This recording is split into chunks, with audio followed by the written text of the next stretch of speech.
Hi friends, आज हम बात करने वाले हैं सीटिंग अरेंजमेंट के बारे में। सीटिंग अरेंजमेंट का जो चैप्टर है वो बहुत ही इंपॉर्टेंट है, खास करके मतलब कोई भी कंपटीशन एग्जाम के लिए आप उसमें देखिएगा 1 से 2 प्रश्न आपको हर एक एग्जाम में मिलेंगे, वह वो एसएससी हो या बैंकिंग हो या रेलवे हो। तो आज हम सीटिंग अरेंजमेंट को बढ़िया तरीके से कवर करने वाले हैं और इसमें छोटा से लेके बड़ा क्वेश्चन तक देखेंगे और हर एक टाइप का एक एक एग्जाम्पल देखने वाले हैं। तो इस वीडियो को आखिरी तक जरूर देखिएगा। अगर अच्छा लगे तो लाइक और शेयर जरूर कर दीजिएगा। तो चलिए शुरुआत करते हैं सीटिंग अरेंजमेंट का। सबसे पहले कि सीटिंग अरेंजमेंट होता क्या है वो समझ लेना है। सीटिंग अरेंजमेंट यानी सीटिंग मतलब होता है बैठना और अरेंजमेंट मतलब क्या होता है उसको क्रम में व्यवस्थित करना। ठीक है, तो सीटिंग अरेंजमेंट मतलब एक क्रम में क्या करना है उसको व्यवस्थित कर देना है। जिधर से भी क्रम जाएगा लेफ्ट साइड से या राइट साइड से, तो इसको क्या कर देना है क्रम में एडजस्ट कर देना है। अब बात करेंगे कि सीटिंग अरेंजमेंट कितने टाइप से होते हैं। ठीक है, जैसे कि सीटिंग अरेंजमेंट अगर हम बना रहे हैं तो सीटिंग अरेंजमेंट में कितने टाइप होते हैं तो ध्यान दीजिएगा, इसमें 2 टाइप बनते हैं। 2 टाइप क्या क्या बनेंगे, एक बनेंगे रेखीय क्रम, ठीक है, एक बनेंगे रेखीय क्रम और दूसरा बनेगा वृत्तीय। रेखीय मतलब स्ट्रेट या सीरीज लाइन, ठीक है, सीक्वेंस, और वृत्तीय मतलब सर्कल। याद रखेंगे रेखीय का मतलब क्या हो गया, जैसे कि ये एक लाइन हो गया तो 1 2 3 4 5 6 इस तरह से ये लाइन में बैठेगा। तो रेखीय क्रम में कैसा प्रश्न आएगा कि किसी पंक्ति में, ठीक है, कोई पंक्ति है जिसमें कुछ 10 छात्र है तो लेफ्ट से या राइट से चौथा है, पांचवा है, जैसे श्याम का दाहिने से 10वां है और बाएं से 5वां है, तो उस पंक्ति में कितने अक्षर है तो वो आ जाएगा रेखीय क्रम में। और वृत्तीय क्रम में क्या होगा सिटिंग में, जैसे कि उसमें क्वेश्चन आएगा कि एक सर्कल में आएगा, जैसे कि कहेगा कि 5 दोस्त है एक टेबल में है, गोलाकार वृत्ताकार टेबल में बैठकर ताश खेल रहे हैं या नाश्ता कर रहे हैं या खाना खा रहे हैं, तो उसमें लेफ्ट और राइट बोलेगा। ठीक है, तो आज हम समझने वाले हैं रेखीय क्रम और वृत्तीय क्रम। ये दोनों क्रम में क्या होता है, क्वेश्चन पूछने का तरीका दोनों में अलग अलग हो जाता है। क्या है, अलग अलग हो जाता है। इसमें हमको 2 चीज समझना है।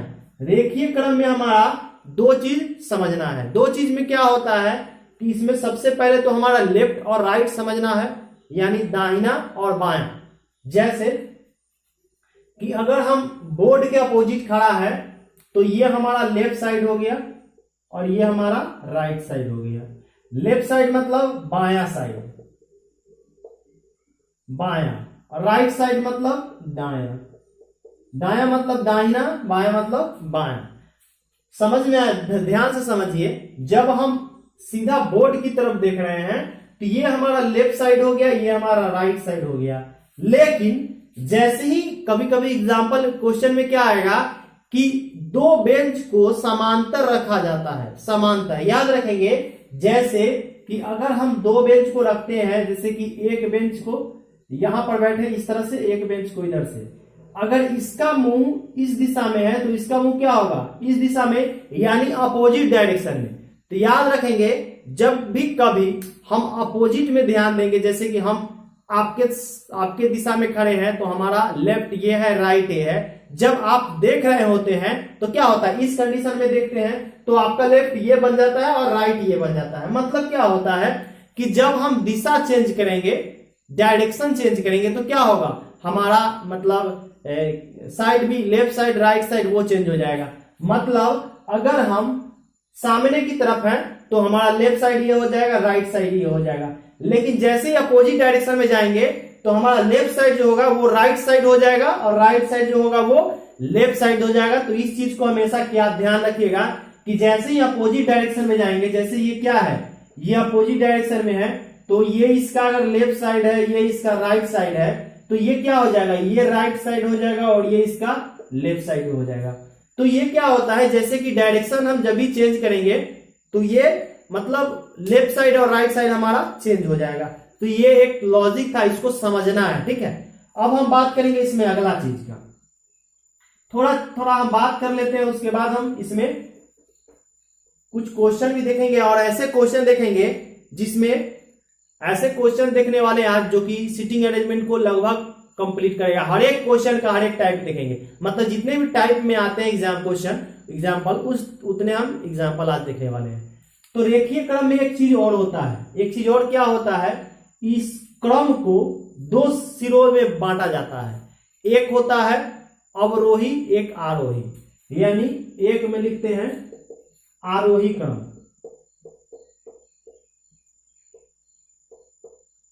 दूसरा क्या होता है, दूसरा होता है अवरोही। ठीक है, तो आरोही क्रम और अवरोही क्रम किसे कहते हैं, जैसे समझिएगा आरोही क्रम मतलब क्या होता है, बढ़ते जाएगा। जैसे कि शुरुआत में छोटा वर्ड होगा और आखिरी में क्या होगा, बड़ा वाला। यानी आरोही मतलब क्या होता है, जैसे कि ये 1 होगा, फिर ये 2 हो गया, फिर 3 हो गया, फिर 4 हो गया, फिर 5 हो गया। तो आप ध्यान दीजिए इसमें सबसे छोटा कौन है, 1 है, और सबसे बड़ा कहेगा तो 5 है। तो इसी क्रम को क्या बोलते हैं हम लोग, आरोही क्रम बोलते हैं। जैसे कि जो छोटा होगा वो शुरुआत होगा और जो बड़ा होगा वो आखिरी में होगा। बात समझ में आया। तो आरोही क्रम की शुरुआत छोटे संख्या से होते हुए बड़े संख्या तक जाती है, उसे हम क्या बोलते हैं, आरोही क्रम। अब एक होता है अवरोही, तो ये क्या बन जाएगा, ये बड़े संख्या से होते हुए छोटे संख्या की ओर जाता है। ठीक है, यानी अवरोही क्रम मतलब क्या होता है, घटते क्रम। इस क्रम में क्या होगा कि प्रश्न जो होंगे वो घटते क्रम में बनेंगे। ठीक है, तो जैसे कि आपको दिख रहा है कि आरोही मतलब क्या है, बढ़ रहा है, 1 2 3 4 5 हो रहा है, और अवरोही क्रम मतलब क्या है, घट रहा है, 5 के बाद 4 हो गया, घट गया, 4 के बाद 3 हो गया, 3 के बाद 2 हो गया। मतलब अवरोही में क्या होगा, शुरुआती संख्या जो होगा या शुरुआती कोई व्यक्ति हो या शुरुआती कुछ भी हो वो बड़ा होगा अवरोही में, और आखिरी वाला जो होगा वो छोटा होगा। इस चीज को ध्यान दीजिएगा, ये दोनों क्या होता है, अपोजिट होता है एक दूसरे का। जैसे कि देखिए इसका क्या है, आरोही का पहला अंक छोटा है और अवरोही का पहला अंक बड़ा है। आरोही का लास्ट अंक छोटा है, बड़ा है, अवरोही का छोटा है। तो इस चीज को ध्यान रखेंगे कि आरोही और अवरोही।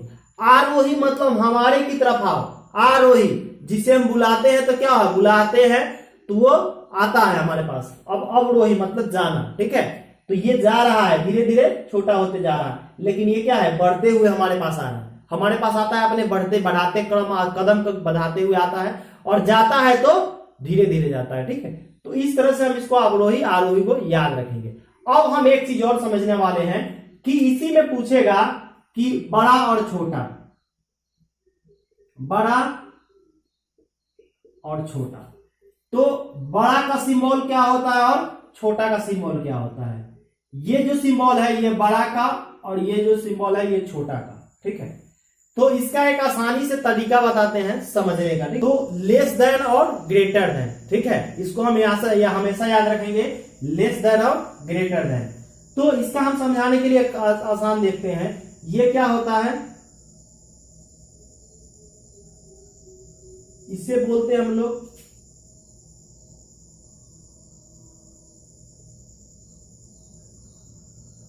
मछली बोलते हैं ना, इसे क्या बोलते हैं, मछली बोलते हैं। तो याद रखेंगे जब हम मछली समझते होइएगा, मछली का जो पेट होता है वो क्या होता है, ये मछली का पेट हो गया, और ये हो गया क्या, मुंह। तो याद रखेंगे मछली का जो पेट होता है वो बड़ा होता है और मुंह क्या होता है, छोटा होता है। तो ध्यान देंगे ये वाला जो मुंह है ये क्या है, छोटा है, यानी ये मुंह वाला है वो छोटा है, और ये देखिए ये पेट वाला है, यानी इसको पेट बना सकते हैं, तो ये क्या है, बड़ा है। तो इसी से हम याद रखेंगे कि जिधर मछली का मुंह है वो छोटा होगा और पेट है तो बड़ा होगा। और इसमें एक और तरीका अपनाएंगे कि जिधर टोटी उधर छोटी, मतलब ये वाला टोटी जिधर होगा वो वाला पार्ट हमारा छोटा होगा। समझ में आ गया, जैसे 4 और इधर 2 कर देंगे तो 2 छोटा है तो ये टोटी इधर निकल गया। ठीक है, तो इस तरह से हम इसको आसानी से समझ सकते हैं। ठीक है, अब हम कुछ बात करेंगे कुछ प्रश्न पे। अब आपको लेकर चलते हैं एग्जाम्पल पे। तो रेखीय क्रम में ही अभी चलेंगे। ठीक है, क्योंकि ये स्ट्रेट लाइन में भी सारा क्वेश्चन बनेगा, तो आराम से रहिए और एक एक क्वेश्चन को आराम से समझिए, ठीक है। जितना आपको हम लिखा दिए हैं उसको बढ़िया से नोट कर लीजिएगा, ठीक है। पीछे जाकर आप बैक करके स्क्रीनशॉट ले लीजिए, क्योंकि ये थ्योरेटिकल जो है बहुत जरूरी चीज है, पहले बनाने के लिए हमको कुछ समझना जरूरी है। आपके स्क्रीन पर एक क्वेश्चन दिख रहा होगा, कह रहा है सीता कनिका से आयु में बड़ी है। अब यहां पर एक व्यक्ति है सीता, सीता कनिका, एक है कनिका, कह रहा है सीता जो है कनिका से बड़ी है। तो याद रखेंगे बड़ी का सिंबल क्या था, मछली का पेट, तो यही हो जाएगा बड़ा, मछली का पेट ये है, तो सीता बड़ा हो गया किससे, कनिका से।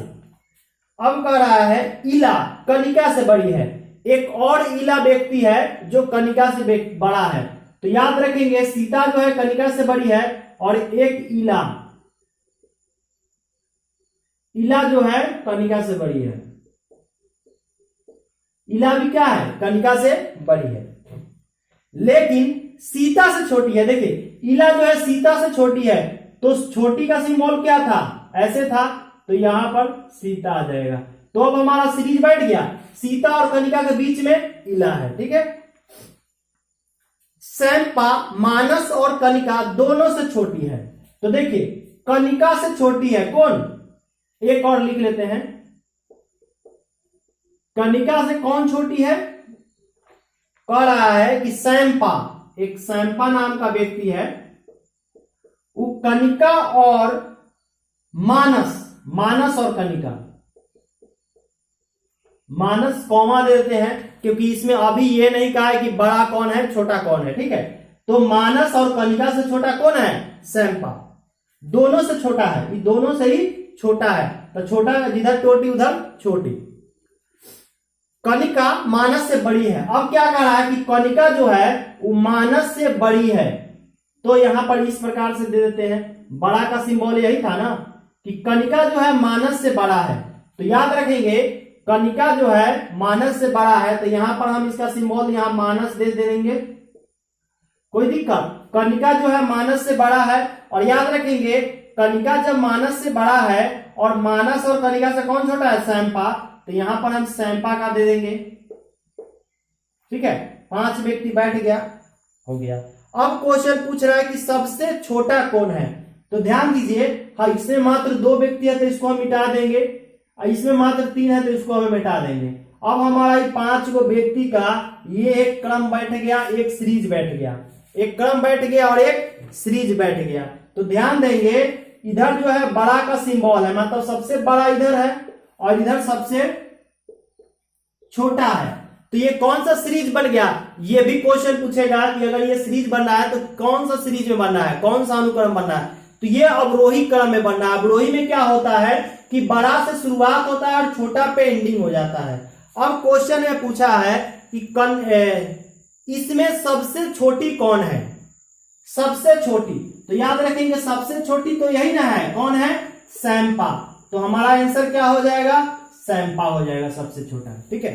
तो इस तरह से आप इस टाइप के जितने भी बड़ा छोटा, देखिए बड़ा छोटा इसमें क्या कर सकता है कि कभी कभी आयु में भी बड़ा दे सकता है, उम्र जो होता है, जैसे कहेगा कि राहुल का उम्र, जैसे सीता का उम्र इला से बड़ा है यानी ज्यादा है, और कनिका का उम्र इला से छोटा है, इस तरह से दे सकता है, उम्र में भी दे देगा, ठीक है। वजन में भी दे सकता है, यानी वेट, कहेगा कि सीता का वजन इला के वजन से ज्यादा है और कनिका का वजन इला के वजन से कम है। तो इस तरह से डिफरेंट टाइप के क्वेश्चन मतलब वर्ड में आ सकते हैं, उम्र में भी आ जाएगा, ठीक है। तो उम्र, आयु, ये सब चीज में इसमें बदलाव होता है, ठीक है। तो उसमें कोई लोचा नहीं है, सब सारा का कंडीशन यही बनेगा, क्योंकि हमेशा याद रखेंगे बड़ा जिधर टोटी उधर छोटी, और मछली का पेट जो होता है वो बड़ा होता है, मछली का मुंह जो होता है वो छोटा होता है, इस चीज को हमेशा याद रखेंगे, ठीक है। अब हम बात करेंगे अगले प्रश्न की। इसी तरह का एक हम और प्रश्न देखते हैं। प्रश्न जो है आपकी स्क्रीन पर दिख रहा होगा, प्रश्न क्या कर रहा है वो हम समझते हैं। कह रहा है कि एन एम से अधिक बुद्धिमान है, एक एन है जो एम से अधिक बुद्धिमान है, तो याद रखेंगे एन जो है एम से अधिक बुद्धिमान है। उसके बाद m y जितना बुद्धिमान नहीं है, m जो है y जितना बुद्धिमान नहीं, मतलब y से कम है, m y से कम है, ठीक है। x y से अधिक बुद्धिमान है, x जो है y से अधिक है, तो ध्यान दीजिएगा यहां पर अगर हम y लिख देते हैं, ठीक है, यहां पर हम यदि y लिख देते हैं और यहां पर x तक x y से अधिक बुद्धिमान है, हो गया, अधिक हो गया। अब इसमें क्या है, परंतु n जितना नहीं है, परंतु n जितना नहीं है, तो n ऐसे हो जाएगा n x y, ठीक है। अब इसको हम क्या करते हैं, ध्यान दीजिए, इसको हम एक और फॉर्म में लिख लेते हैं, m और y। इसमें क्या कह रहा है कि m y जितना बुद्धिमान नहीं है, मतलब y से कम बुद्धिमान है, तो ऐसे लिख देंगे, ठीक है। यानी m क्या हो गया, छोटा हो गया y से, कोई दिक्कत नहीं है। अब ध्यान दीजिए y x n, और सबसे लास्ट में n है और सबसे इधर शुरुआत में n है, लास्ट में m है। अब ध्यान दीजिए m जो छोटा है y से, तो y के बाद हम क्या लिख सकते हैं, m ऐसे लिख सकते हैं, यहां पर ये हमारा सीरीज बन गया। अभी और कह रहा है क्या, n जितना नहीं, इसमें सबसे अधिक बुद्धिमान कौन है, बस यही 4 हो गया, ये हमारा सबको मिटा देंगे। हमारा फाइनल जो सीरीज बना, ये हमारा फाइनल सीरीज बना, इसमें सबसे छोटा अगर कहेगा तो ये हो गया, सबसे बड़ा। तो क्वेश्चन में पूछा क्या है कि सबसे अधिक बुद्धिमान कौन है, तो सबसे अधिक बुद्धिमान कौन है, n है, तो n हमारा आंसर हो जाएगा, ठीक है। चलिए अब अगला प्रश्न देखेंगे। अगला प्रश्न जो है आपके स्क्रीन पर है, कल 40 छात्रों की एक कक्षा में, एक कक्षा है, ठीक है, यहां से यहां तक कक्षा है, इसमें 40 छात्र है, एक कक्षा में 40 छात्र है, और इसमें विनोद का क्रम ऊपर से 25वां है। ध्यान देंगे ऊपर से क्या है, 25वां है, किसका, विनोद का। विनोद का क्रम ऊपर से 25वां है, और इस टोटल पंक्ति में कितने छात्र हैं, 40, इसमें टोटल 40 है, और ऊपर से विनोद का क्रम 25वां है, तो वह क्रम नीचे से कितना है, यह पूछा गया है कि ये जो विनोद है इसका नीचे से क्रम कितना है। तो देखिए इस तरह से जब भी क्वेश्चन होगा कि पूरा पंक्ति में जो छात्र है वो दिया रहेगा, और एक दिया होगा, एक दिशा से दिया होगा और दूसरा निकालने के लिए कहेगा, तो इसमें सीधा क्या करना है कि टोटल x, ठीक है, total x minus Y plus 1, ये फॉर्मूला लगा देना है। x माइनस 1 कहने का मतलब क्या है कि x वो हो संख्या हो गया जो पहले से टोटल नंबर ऑफ स्टूडेंट है, ठीक है, छात्र में जितने इसमें छात्र पूछेगा, या पेड़ की संख्या भी दे सकता है, या बेंच पर बैठे छात्र की संख्या भी दे सकता है, कुछ भी दे सकता है, ठीक है। तो क्या करेंगे, 40 माइनस 25 प्लस 1, ये क्या हो जाएगा, 15 प्लस 1 यानी 16 हो जाएगा। हमारा आंसर क्या हो जाएगा, 16, यानी नीचे से विनोद का क्रम क्या हो जाएगा, 16 हो जाएगा। तो इस तरह से ये एक टाइप का क्वेश्चन हो गया, इसमें टोटल बन जाएगा, एक छात्र टोटल दे देगा और एक साइड से देगा। याद रखेंगे इधर हम इसको ऊपर मान लेते हैं, ये ऊपर हो गया और ये नीचे, ठीक है। चलिए अब हम बात करेंगे नेक्स्ट प्रश्न की। नेक्स्ट प्रश्न आपकी स्क्रीन पर दिख रहा होगा। अब ये भी प्रश्न अच्छा है, ठीक है, ये प्रश्न अच्छा है बट थोड़ा सा चेंजिंग है। अब क्या कर रहा है, वृक्षों की एक पंक्ति में, अब क्या है, ये एक पंक्ति बना हुआ है, ये वृक्षों की एक पंक्ति है, किसका है, वृक्षों की, वृक्षों की एक पंक्ति है। इसमें क्या कर रहा है कि दोनों सिरों से 25वां है, मतलब यहां पर एक वृक्ष है जो दोनों सिरों से 25वां है, इधर से भी 25वां है और इधर से भी 25वां है। तो अगर किसी पंक्ति में कोई व्यक्ति दोनों सिरों से कोई भी संख्या हो, 25वां जैसे कहा है, तो ये अगर एक व्यक्ति की बात हो तो इसमें सीधा 2x माइनस 1 लगा देंगे। क्या करेंगे, 2x माइनस 1, क्यों, जैसे ध्यान से देखिए, इधर से भी वो 25वां है और इधर से भी वो 25वां है, तो दोनों व्यक्ति एक ही है, व्यक्ति क्या है, एक ही है, लेकिन हम डायरेक्शन दोनों तरफ से ले रहे हैं ना, इधर से भी ले रहे हैं, इधर से भी ले रहे हैं, तो हमारा क्या हो जा रहा है, 25 प्लस 25, यही होता है, मतलब 50। ध्यान दीजिएगा, जब दो व्यक्ति यहां पर आ गया लेकिन व्यक्ति एक ही है, तो क्या करेंगे, दोनों में से किसी एक को लेंगे, तो इसीलिए हम -1 कर देते हैं, ये वाला। तो यहां हो जाएगा 2 गुने 25 माइनस 1, 50 माइनस 1 बराबर 49। तो इस पंक्ति में टोटल वृक्षों की संख्या क्या हो जाएगा? 49 हो जाएगा।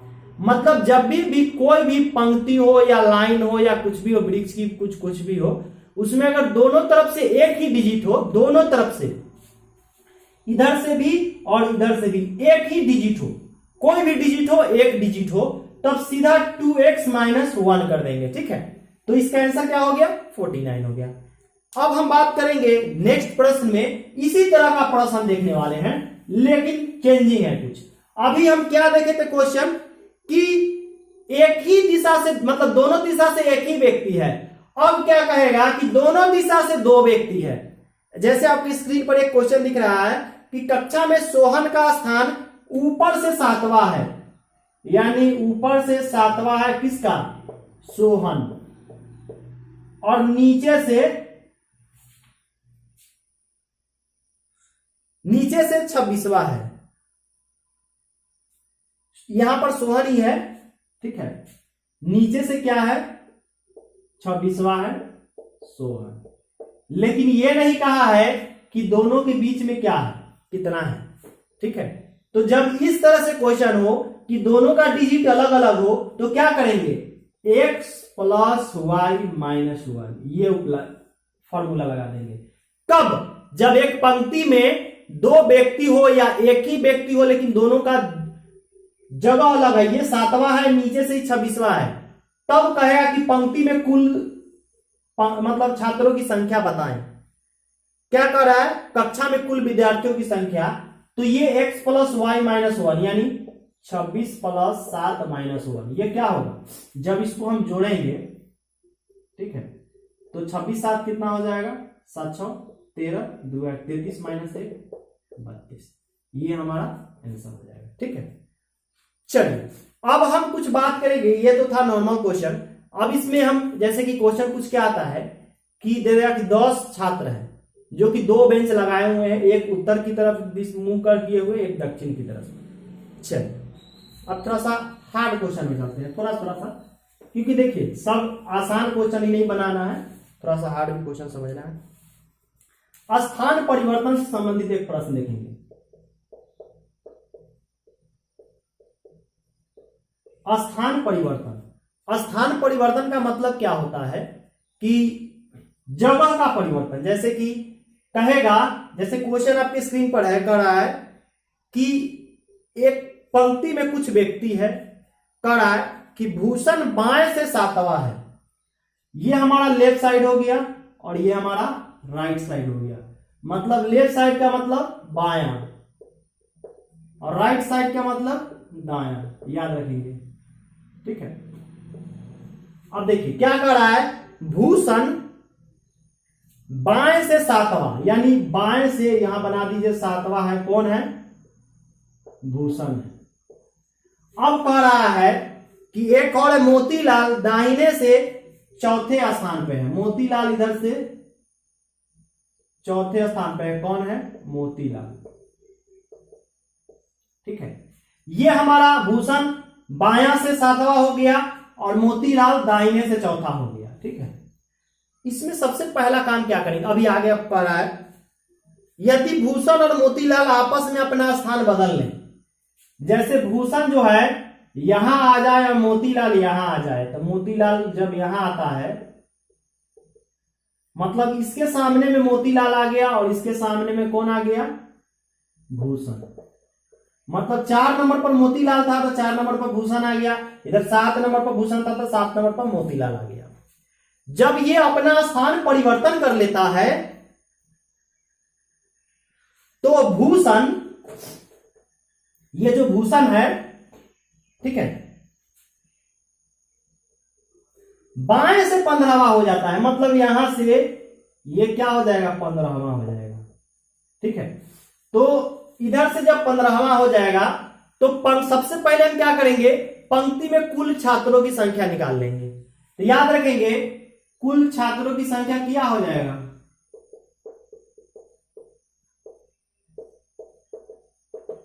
भूषण, यानी इसका इस्तेमाल करेंगे x प्लस वाई माइनस 1। जैसे देखिए ये भूषण का है जैसे कि यहां से यहां तक भूषण पहुंचा और विभूषण पहले से मोतीलाल यहां था, या मोतीलाल की जगह पर भूषण आया है, तो क्या करेंगे, मोतीलाल कितना पर था, 4 पर था, तो ये क्या करेंगे 15 प्लस 4 माइनस 1, तो 15 4 19 माइनस 1 बराबर 18। मतलब इस पूरा पंक्ति में छात्रों की संख्या कै गो है, 18 गो है, याद रखेंगे 18 गो निकल गया। लेकिन क्वेश्चन में अब ट्विस्ट है कि पूछ क्या रहा है, तो मोतीलाल का स्थान दाहिने से क्या होगा। देखिए यहां तो भूषण है तो मोतीलाल यहां आ गया, पूछ रहा है दाहिने से, मतलब इधर से ये मोतीलाल का डायरेक्ट दिशा, मतलब पूछ रहा है स्थान। तो याद रखेंगे पूरा लाइन कै गो है, 18 गो है, पूरा लाइन में कै गो है, 18 गो है। तो क्या करेंगे, जब हम मतलब उल्टा पूछ दे, अगर भूषण का दे दिया है मोतीलाल का पूछ दे, तो लाइन में पूरा संख्या माइनस मोतीलाल या भूषण का संख्या, तो क्या हो जाएगा 7 और प्लस 1 कर देंगे, प्लस 1 पहला करेंगे। ये भी समझिए, बार बार हम आपको समझाते हैं कि जब हम माइनस करेंगे तो प्लस करेंगे, या प्लस जब हम करेंगे तो माइनस करेंगे। क्यों हम प्लस 1 इसलिए किए हैं ताकि यहां पर 2 व्यक्ति है, लेकिन भूषण जब हट गया तो यहां पर कौन आया, मोतीलाल आ गया था, इसलिए प्लस 1 हो रहा है। तो 18 पूरा पंक्ति में था, और पूरा पंक्ति में से इतना हम घटा देंगे तो नहीं है, मोतीलाल जैसे 15 था तो मोतीलाल का निकालना है, तो 18 में से इस 7 गो में घटा देंगे, इस 7 गो ना था, यहां से यहां तक भूषण 7 गो है, तो इस 7 को जब घटा देंगे तो यहां से इन्हें मोतीलाल का निकल जाएगा। तो वही क्या किए हैं कि 18 में से 7 घटा दिए और 1 जोड़ दिए हैं, क्या हो जाएगा 19 माइनस 7 12, यानी मोतीलाल का दाहिने से क्या आंसर हो जाएगा 12 हो जाएगा।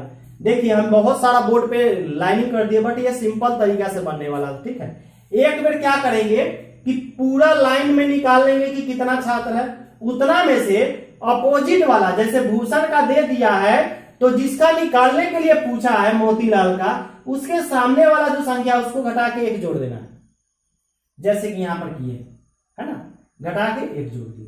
तो इस तरह से आप इसको आसानी से बना सकते हैं। इसी तरह का एक और क्वेश्चन देखते हैं, ठीक है, वो थोड़ा सा डिफरेंट है, क्योंकि हम जितने क्वेश्चन बता रहे हैं वो सारे डिफरेंट क्वेश्चन हैं। तो चलिए अगला प्रश्न हम देखते हैं इसी में से। देखिए अगर आपको कोई दिक्कत हो, कुछ समझ में ना आए तो हमें कमेंट बॉक्स में जरूर बताएं, क्योंकि उसका प्रॉब्लम अगले बार हम मतलब अगले वीडियो में सॉल्व कर देंगे, ठीक है। चलिए अब हम एक और क्वेश्चन बात करेंगे। आपकी स्क्रीन पर एक क्वेश्चन दिख रहा होगा, कह रहा है कि एक टिकट काउंटर से टिकट खरीद रहे 13 व्यक्तियों के कतार है।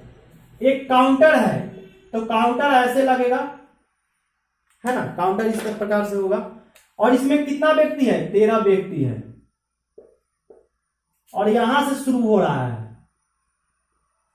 यहां क्या है काउंटर है, 13 व्यक्ति है।